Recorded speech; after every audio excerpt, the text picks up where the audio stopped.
ஆயிடுச்சு. நெக்ஸ்ட்டு பார்த்தீங்கன்னா ப்ரான் வந்து கொஞ்சம் கிரேவி மாதிரி ஒரு லைட்டாக வறுவல் கம் கிரேவி மாதிரி பண்ணலாம் அப்படின்ட்டு தான் என்ன பண்ணியிருக்கேன்னா, இங்கே வாங்கலாம், இங்கே பாருங்கள் என்ன பண்ணியிருக்கேன்னா, ப்ரான் வந்து கழுவிட்டு ஒரு தக்காளி குட்டி குட்டியாக கட் பண்ணி போட்டு கொஞ்சம் குழம்பு மிளகாத்தூள், மஞ்சத்தூள், அதுக்கப்புறம் வந்து உப்பு, கொஞ்சம் எண்ணெய் போட்டு கருவேப்பிலை, கொத்தமல்லி எல்லாம் போட்டு பட்டை கிராம்பெல்லாம் போட்டு இந்த மாதிரி மசாலா போட்டு எடுத்து வச்சுருக்கேன். தண்ணி சேர்த்துல, கொஞ்சம் எண்ணெய் சேர்த்துக்கிட்டேன்.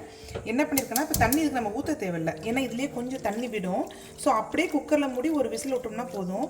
ஏன் குக்கரில் வந்து ப்ரான் விசில் விடுறேன் அப்படின்னா, வந்து என்னென்னா, இப்போ குக்கரில் வந்து ப்ரான் விசில் விட்டோன்னு வச்சுக்கோங்களேன், எப்போ சாப்பிட்டீங்கனாலும் நல்லா சாஃப்டாகவே இருக்கும். இப்போ நம்ம பாத்திரத்தில் வச்சோம்னா கொஞ்சம் நேரத்தில் ஹார்ட் ஆகிடுது. இதில் விசில் விடுறதுனால வந்து ரொம்ப சாஃப்டாகவே இருக்குன்னு இதே மெத்தட் தான் எப்பயுமே ஃபாலோ பண்ணுறது. அவ்வளோதான். பருப்பு ஆன் பண்ணியாச்சு. நெக்ஸ்ட்டு வந்து மூடி வச்சுட்டு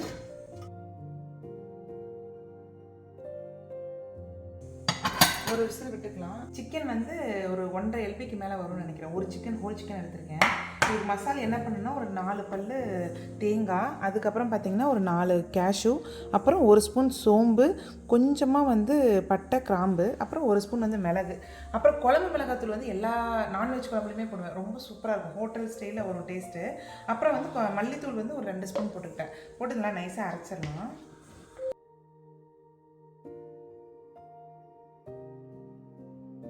இங்கே பாருங்களேன், இந்த மாதிரி நல்லா ஓரளவுக்கு கொஞ்சம் கல்பாசி ஆட் பண்ணணும். நான் சொல்ல மறந்துட்டேன். கல்பாசி ஆட் பண்ணிக்கிட்டோம்னா அது கொஞ்சம் குழம்பு நல்லா இருக்கும் டேஸ்ட்டு.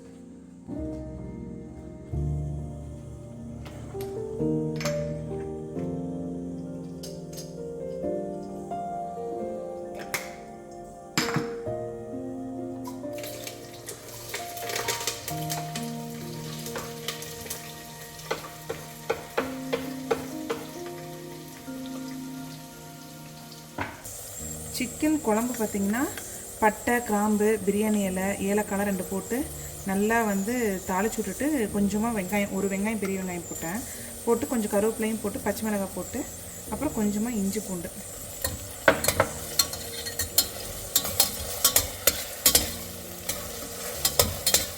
நல்லா அதை வதக்கி விட்டுட்டு இந்த மசாலா அரைச்சி வச்சுருக்கோம் இல்லைங்களா, நம்ம வந்து தக்காளி வந்து ஒரு தக்காளி போட்டால் போதும். தக்காளி போட்டால் தான் நல்லா டேஸ்ட்டாக இருக்கும். ஒரு 1.5 தக்காளி போட்டிருக்கேன். கொஞ்சம் உப்பு, கொஞ்சம் மஞ்சள் இது நல்லா இதை வதக்கிக்கலாம். நல்லா தக்காளி வணங்கட்டும். அதுக்குள்ளே கொஞ்சம் முட்டையும் வேக வச்சிடலாம். அடுப்பு 5 அடுப்பு இருந்தாலும் எல்லா அடுப்பும் ஃபுல்லாக யூஸ் பண்ணுறது தான். பிரியாணிக்கு வந்து வேக வச்ச முட்டை வச்சு சாப்பிட்டா ரொம்ப நல்லாயிருக்கும். பட் நான் சாப்பிட மாட்டேன், என்னோடய ஹஸ்பண்டுக்கு ரொம்ப பிடிக்கும். சரி, ஒரு 4 முட்டை வேக வச்சுக்கலாம்.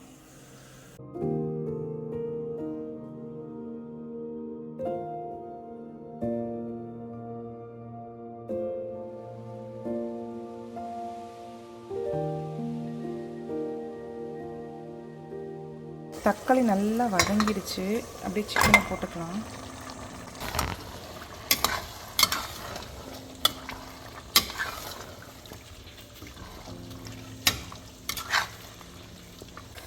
நல்லா ஒரு வதங்கிடுச்சு. இப்போ அரைச்சி வச்ச மசாலாவையும் ஊற்றி ஒரு விசில் ஊற்றிட்டோம்னா வேலை முடிஞ்சுது. அவ்வளோதான், ஈஸி.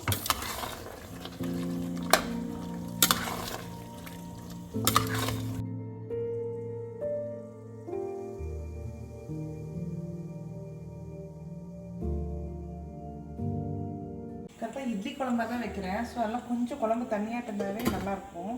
அவ்வளோதான். மூடி கரெக்டாக ஒரே ஒரு விசில் மட்டும் விட்டால் போதும். ஏன்னா இது பிராய்லர் சிக்கன்னால சீக்கிரம் வெந்துடும். ஒரு விசிலே விடக்கூடாது. பட் ஒரு விசில் விட்டால் கொஞ்சம் எண்ணெய் பிரிஞ்சு வருங்கிறதுக்காக ஒரு விசில். அவ்வளோதான், முடிஞ்சிருச்சு. பிரியாணியுமே ரெடி ஆகிடுச்சு. எப்படி இருக்குன்னு கண்டிப்பாக நல்லா வந்திருக்கணும்.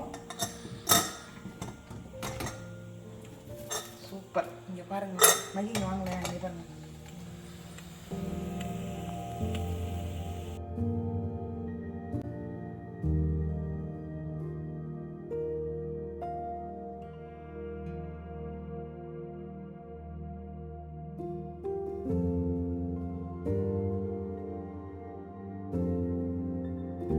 அவ்வளோதான், பிரியாணி வந்து ரெடி ஆகிடுச்சு. நெக்ஸ்ட்டு சிக்கன் குழம்பு கொதிச்சிட்ருக்கு. சிக்கன் வறுவல் பண்ணிவிடுவோம். அதுக்கு முன்னாடி இந்த கிராபுக்கு வந்து மசாலா வறுத்து எடுத்து வச்சுக்கலாம். நெக்ஸ்ட் வந்து நண்டு ரசத்துக்கு 1 ஸ்பூன் மிளகு, அதுக்கப்புறம் 1 ஸ்பூன் சீரகம் போட்டுக்கலாம். வெங்காயம் பார்த்திங்கன்னா ஒரு கை சின்ன வெங்காயம் போடுங்க, அப்போ தான் நல்லாயிருக்கும். எப்பயுமே நண்டு ரசத்துக்கு பார்த்திங்கன்னா சின்ன வெங்காயம் தான் டேஸ்ட்டு. நல்லா ஒரு மாதிரி கொரகொரப்பாக அரைச்சிக்கணும், நல்லா நைஸாக அரைக்க தேவையில்ல, கொரகொரப்பாக அரைச்சா போதும்.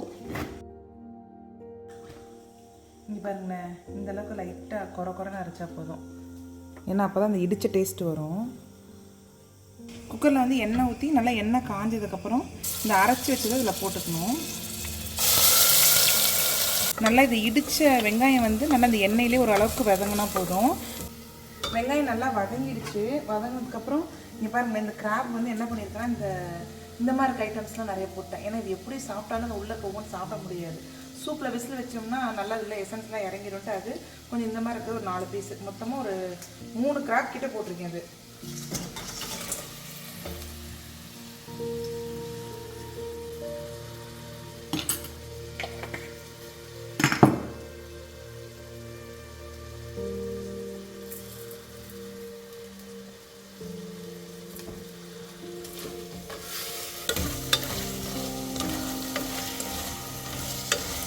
கொஞ்சமாக கொத்தமல்லி தலையும் போட்டுக்கலாம், நல்லாயிருக்கும் கொத்தமல்லி தலை போட்டோம்னா.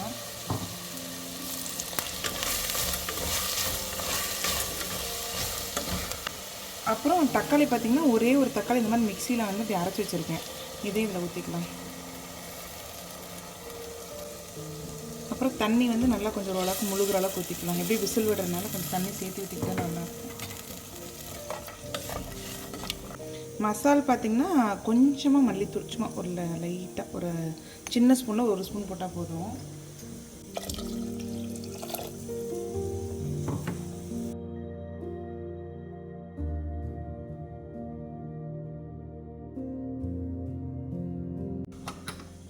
மனசுக்கே ரொம்ப சந்தோஷமாக இருக்குது.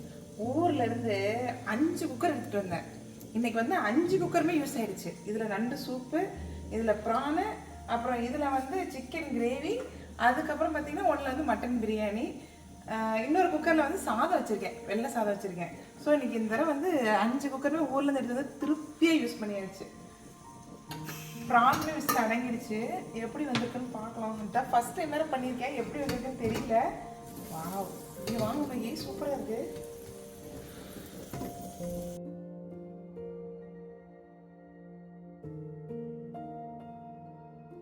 எண்ணெய் பிரிஞ்சு பாருங்க, அப்பா செமையா இருக்குப்பா பார்த்தாவே.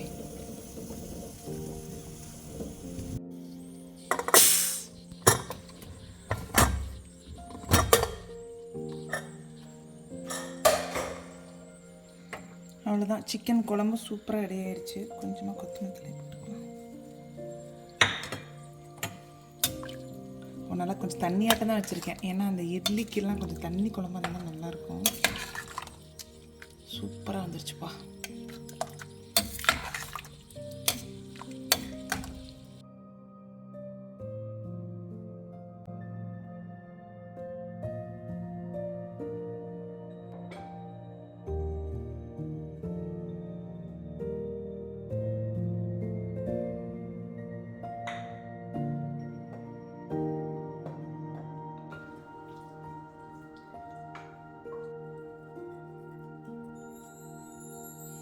நண்டு சூப்புமே ரெடி ஆகிடுச்சுங்க பாருங்கள், சூப்பராக வந்துருச்சு. 2 விசில் விட்டேன், எங்கடா வரமாட்டேங்குது.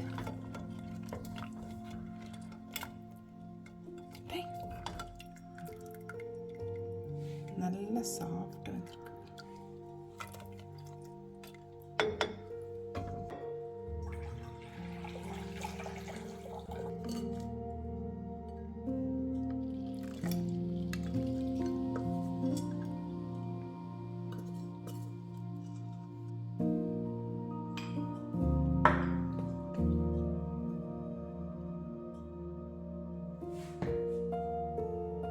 கொஞ்சம் உப்பு கம்மியாக இருந்தது, ஆனால் டேஸ்ட்டு சூப்பராக இருக்குது. நல்லா எசன்ஸ் செம்மையாக இருக்குது.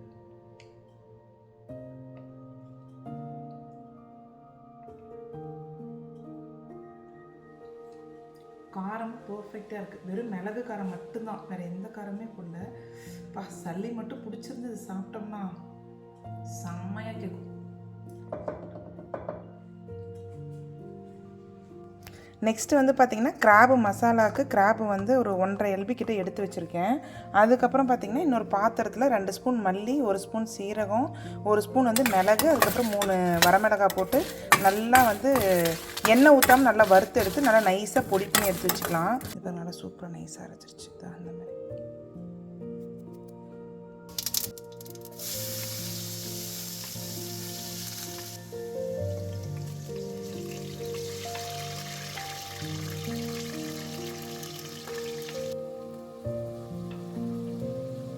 தக்காளி நல்லா எண்ணெய் பிரிஞ்சதுக்கப்புறம் இந்த மசாலா அரைச்சோம் இல்லைங்களா, இதில் போட்டுக்கலாம். போட்டு நல்லா அந்த எண்ணெயிலே ஒரு பிரட்டிட்டோம்னா அந்த நண்டு போட்டோம்னா நல்லா சூப்பராக இருக்கும்.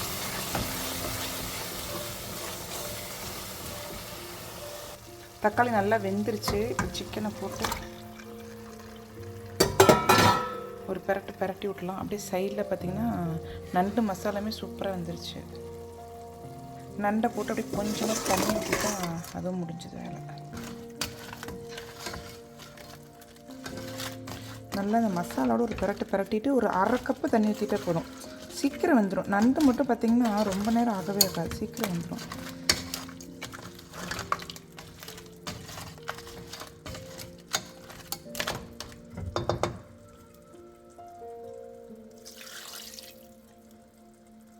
நல்லா ஒரு கலக்கி விட்டு ஒரு 2 கொதி விட்டோம்னா அந்த தண்ணியும் சுண்டிடும், இந்த எசன்ஸ் ஃபுல்லாக அந்த நண்டை இழுத்துரும். இருங்க, அவ்வளோதான்.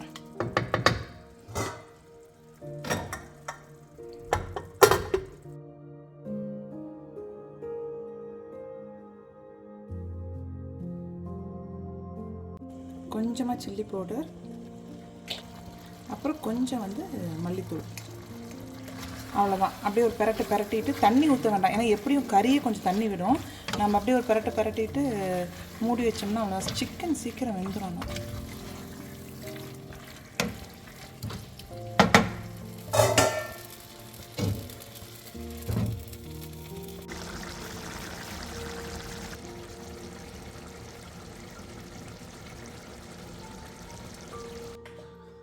கிராப் மசாலாவும் ரெடி ஆயிடுச்சு.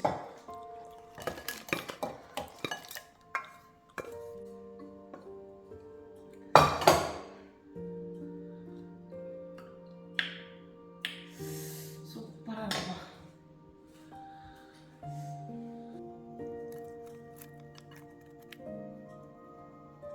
சிக்கன் வறுவலும் ரெடி ஆயிடுச்சு.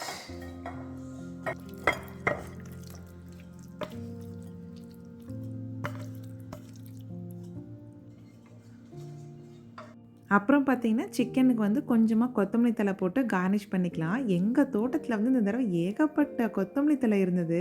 ஸோ எல்லாத்துக்குமே தாராளமாக ஏகப்பட்ட கொத்தமல்லி தழை தான் போட்டிருந்தேன். ஃபிஷ்ஷுமே பார்த்திங்கன்னா நல்லா மசாலா ஊறி இருந்தது. கொஞ்சமாக வந்து எண்ணெயில் போட்டு பொரித்து எடுத்துக்கலாம் அப்படின்னு சொல்லிட்டு அதையுமே பொரித்து எடுத்தாச்சு.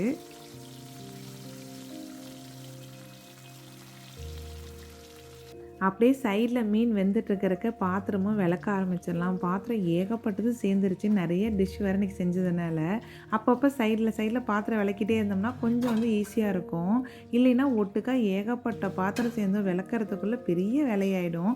அது என்னவோ தெரியலிங்க, சமைக்கிறதுனா மட்டும் அவ்வளோ ஜாலியாக இருக்குது. ஆனால் பாத்திரம் கழுவுறதுன்னு வந்துருச்சுன்னா எங்கேருந்து தான் அந்த டயர்டு பறந்து வருதுன்னே தெரியல. டிஷ்வாஷர் இருந்தும் இல்லாத மாதிரி தான், அது பாத்திரம் கமுத்துறதுக்கு மட்டும் தான் யூஸ் பண்ணிகிட்ருக்கோம். சரின்ட்டு ஃபுல்லாக எல்லா பாத்திரமும் கழுவி கமுத்திட்டு மீன் வெந்துருச்சான்னு அப்பப்போ சைடில் பார்த்துட்டே இருந்தேன்.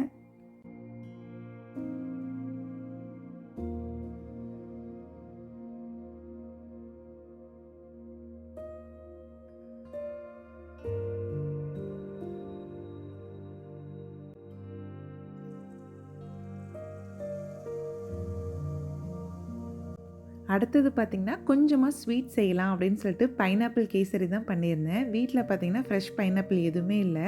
ஸோ கேன்டு பைனாப்பிள் யூஸ் பண்ணி தான் கேசரி செஞ்சுருந்தேன். நம்ம ஊரில் கல்யாண கேசரி எப்படி இருக்குமோ அந்தளவுக்கு அவ்வளோ டேஸ்ட்டாக தான் இருந்தது.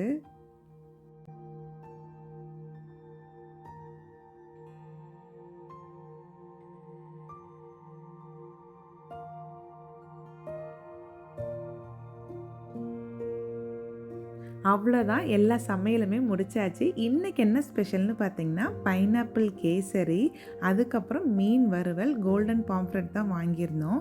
மட்டன் பிரியாணி தலப்பாக்கட்டி ஸ்டைலில் சீரக சம்பா ரைஸ் போட்டு தான் செஞ்சுருந்தேன். சப்பாத்தி பார்த்திங்கன்னா ஒரு 20 சப்பாத்தி கடையில் வாங்கிக்கிட்டோம். அப்புறம் வேக வச்ச முட்டை, நண்டு ரசம் வந்து இந்த மாதிரி நல்லா தண்ணியாட்டமாக வச்சுக்கிட்டேன் நண்டு ரசம். அதுக்கப்புறம் பார்த்திங்கன்னா நண்டு வறுவலுமே செஞ்சுருந்தோம். இது வந்து ப்ளூ கிராப் தான் வாங்கியிருந்தேன். ஸோ ரெண்டுக்குமே நண்டு ரசமுக்கும் வறுவலுக்கும் இதே தான் யூஸ் பண்ணிக்கிட்டோம். அதுக்கப்புறம் பார்த்திங்கன்னா சிக்கன் வறுவல் வந்து தேங்காய் எண்ணெயில் செஞ்சுருந்தேன். அட்டகாசமான டேஸ்ட்டுங்க. அதுக்கப்புறம் பார்த்திங்கன்னா ப்ரான் வறுவல், கொஞ்சமாக வந்து பிரியாணிக்கு ரைத்தா இருந்தால் தான் நல்லாயிருக்கும் அப்படின்னு சொல்லிட்டு ரைத்தாவுமே செஞ்சுருந்தோம். சிக்கன் கிரேவி வந்து சப்பாத்திக்கு காம்பினேஷன் நல்லாயிருக்கும் அப்படின்னு சொல்லிட்டு அவ்வளோதான் இன்றைக்கி எங்களோட மெனு. பார்த்திங்கன்னா நான் வந்து பீடா வந்து கடையில் வாங்கிக்கிட்டேன். அதுக்கப்புறம் வாழை இலையுமே கடையில் தான் வாங்கியிருந்தேன்.